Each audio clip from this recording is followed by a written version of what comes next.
Kung GPS drone ang hanap mo pang malayuan, may malinaw na camera, isa ito sa mga pinaka maire-recommend ko sa inyo. Ito yung K919 Max drone.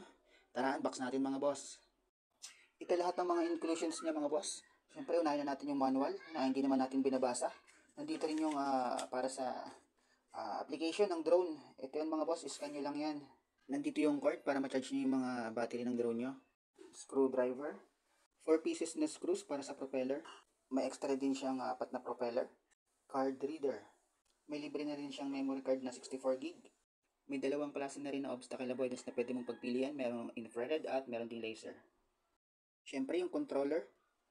Rechargeable na rin siya. May lagayan na siya ng SD card. At may 4.5 inch na screen display.